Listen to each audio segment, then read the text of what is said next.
If you're thinking about starting a business, stop, because I'm going to show you a smarter way. Instead of starting from scratch, why not buy an existing business? So today, I'll break down why buying a business is better.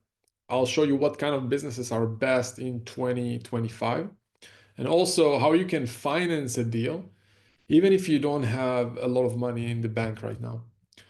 It's going to be straightforward, straight to the point, no fluff, no stick around, because at the end, I really suggest you stick around because at the end, you'll know exactly how to take your first step into buying a business and achieving financial freedom faster. So let's go.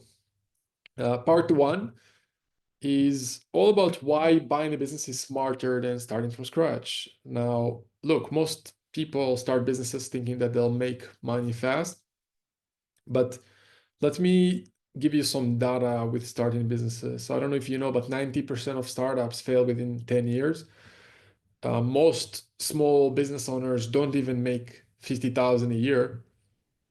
And starting a business takes years usually before it even becomes profitable for the owner or anyone involved. But I mean, what if you could skip all the struggle, all that startup phase, and buy a business that's already making money? So the customers are there, the employees are trained already, there are systems in place that are already working, and you can basically step in and start making money from day one because there's already revenues and profits in an existing business.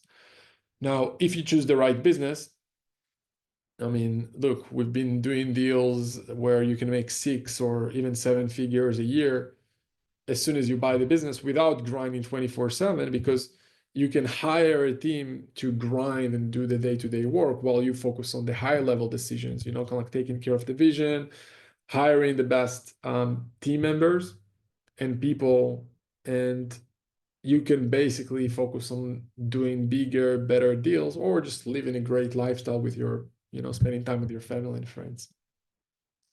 Part two is basically all about understanding what businesses you should buy in 2025, right? So now, not all businesses are created equal, obviously. Some businesses have way higher success rates than others.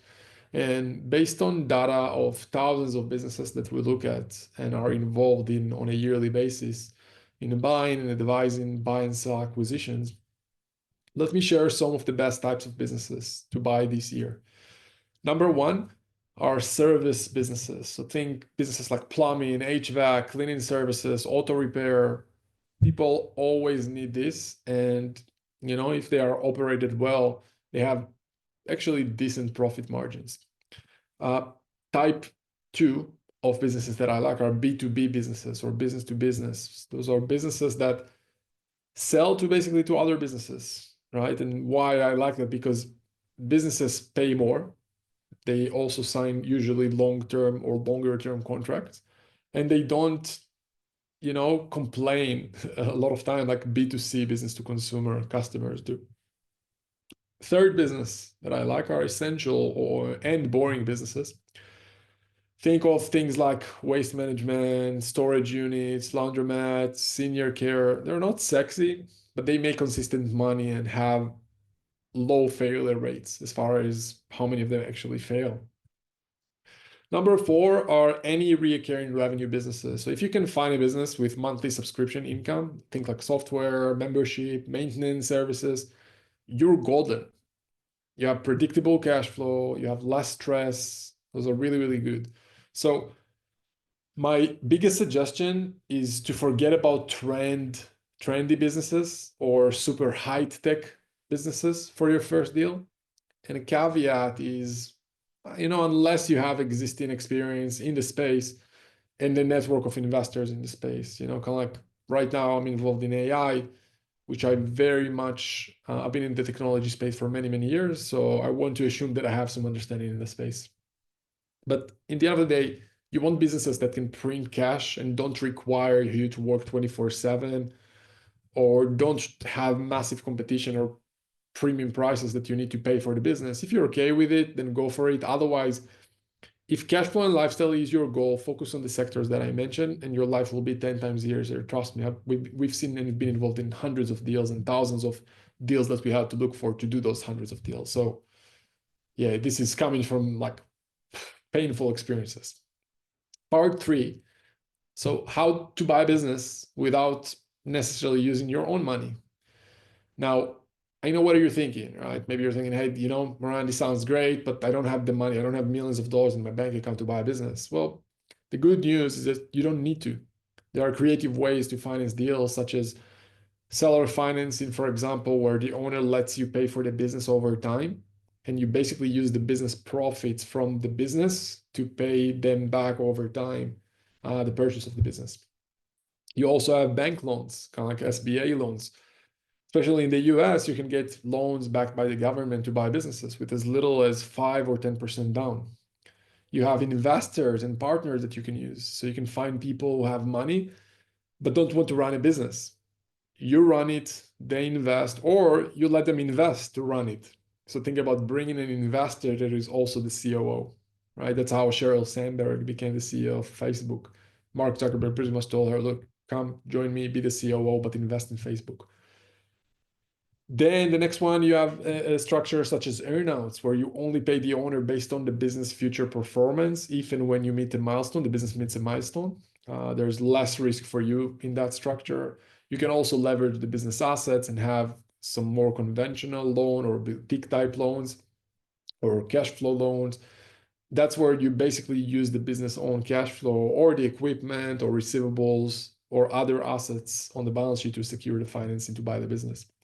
So those are just some of the structures where this is how smart buyers do it, which shows you that you don't need millions in the bank. You just need the right strategy and the right access to people with money, people or institutions to give you the money to buy the business. And obviously you need to know how to find those deals, right? So that leads me to part number 4, which is how to find the right business to buy. So to start with, step number 1 is you pick a niche. Choose an industry. My suggestion is you choose an industry that's proven to work, kind of like the ones that I mentioned. You don't need to reinvent the wheel or create the next Tesla, whatever, right? You can combine your passion, curiosity, and experience to pick one, ideally something that is proven. Step number 2 is to search in the right places. So, you can check business for sale websites, you can talk to brokers, and you can just reach out directly to the business owners. At this point, we have multiple ways to reach people off market directly to the owner. And also, like in acquisitions.com, we built a network of tons of brokers, hundreds of brokers that are in friendly relationship with us, where they send us deals before anyone else to help with just getting access to the best deals first. After you find a deal, the next step is step number 3. You analyze the numbers, right? So you look at the revenues, profits, expenses, things like that, and you make sure that the business is actually making money and you're not paying for just future hopes, right? Because every business owner, every potential seller will tell you, yeah, no worries, next year you can make 10 times more. Well, my only question then would be like, why didn't you make them 10 times more when you were the owner, right? So always be skeptical and do your due diligence. Then you'll probably want to meet or have conversation at least with the owner at some point. So you just ask them, hey, like find out why they're selling.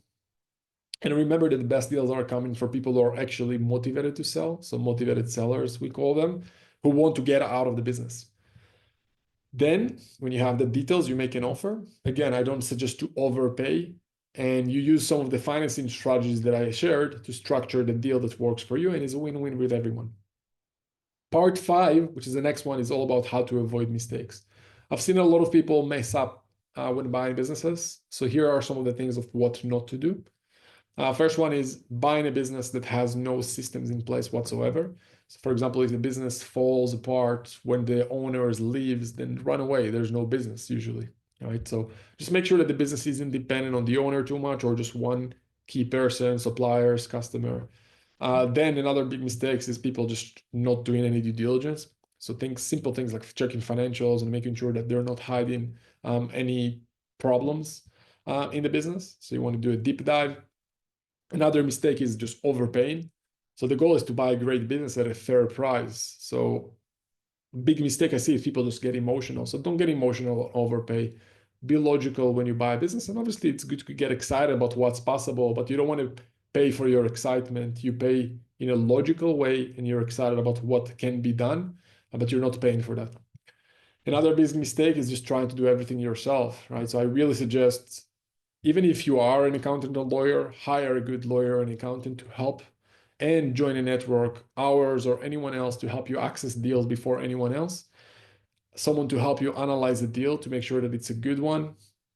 And hopefully someone to put you and help you be in front of investors so you can move fast when you get an offer accepted. Like, remember, buying a business, even one good business, can put you in the top 1% wealthiest people in the world. So doing it faster can make all the difference. And every year that goes by and you pay, every year that goes by and you don't buy a business, you basically pay 1 to 20 million to the university of not knowing how to do it, because those are the deals we're doing all the time. Usually businesses doing between 1 to 20 million in revenues. So just ask yourself, what are you missing for not knowing how to do that? And just the idea of accessing deals faster and investors faster, and just knowing if a deal is a good deal, understanding your downside and what can be the upside, can save you a lot of time and just move you there faster. So part 6 is all about what next, right? So by now, hopefully you understand that buying a business, in my opinion, is the smartest way to become financially free. And hopefully you know by now what type of businesses you can buy, how to, a little bit about the structures on how you can finance deals, and how to avoid some of the mistakes that are on the path if you are not careful. But there's obviously still a lot to learn, and you don't have to do it alone. If you want me and my team to personally help you through the process, check out the links below, and yeah, let's help you make it happen. So I root you from far away. I appreciate you, and hopefully we'll be in touch soon. Take care.